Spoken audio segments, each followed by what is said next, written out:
لا بقى يا عم، انا مش فود بلوجر اصلا. انا مش كل مره هقعد تجيب لي شوكولاته واجربها، لا. وبعدين ايه شوكولاته دبي تاني؟ انا جربت خلاص شوكولاتات دبي كلها. انا جربت الميلك شوكليت اللي هي العاديه، وجربت بالدارك شوكليت وخلاص بقى. فلا ما تقعدوش بقى تفتوا، ما فيش شوكولاتات دبي تاني اصلا. المره دي عاملينها بايه؟ جبت له نوع باللوتس. لا لا يا عم، انا مش فود بلوجر. لا لا لا لا, لا. خلاص انا ما بقتش فود بلوجر خلاص. يعني لا يعني انت قلت لي ايه باللوتس؟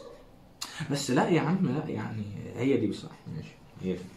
ده شكلها ابراج بقى دبي، مش عارف ايه. القمر. اسم البراند اسمه القمر. السلام. عاملين شوكولاته دبي بس المره دي حاشينها لوتس مش كريمه بيستاشيو. حاجه جديده كده، او جديده عليا انا يعني. نفس برضك التغليف اللي هو بتاع التسعينات ده. بس ظريف، تصدقوا ظريف على الشوكولاتات يعني. انا عاجبني قوي في فكره شوكولاته دبي ان هم بيحطوا عليه الوان وكده، ابيض اخضر، يعني بيدوك منظر يعني.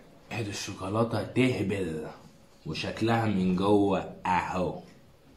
شكلها اهو.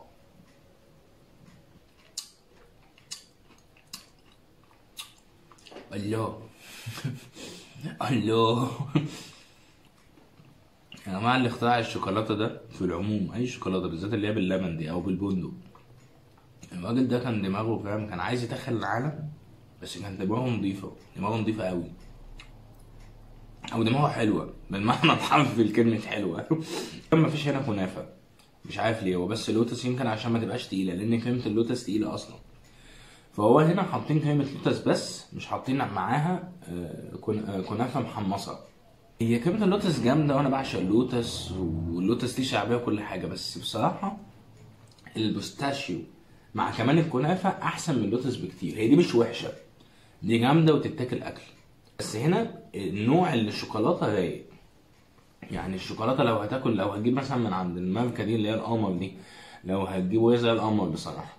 لو هتجيب شوكولاته ساده ميلك، يعني مش بحشو، قصدي مش اللي هي الدارك، لا انا قصدي شوكولاته ميلك شوكليت بدون حشو من عندهم، جامده جامده. ايه ده؟ ما مؤاخذه. اعملوا لي سبسكرايب بالله عليكم، بالله عليكم، عشان انا نفسي اوصل لمليون، وانا اساسا لسه ما وصلتش ل1000 سبسكرايب. السلام عليكم.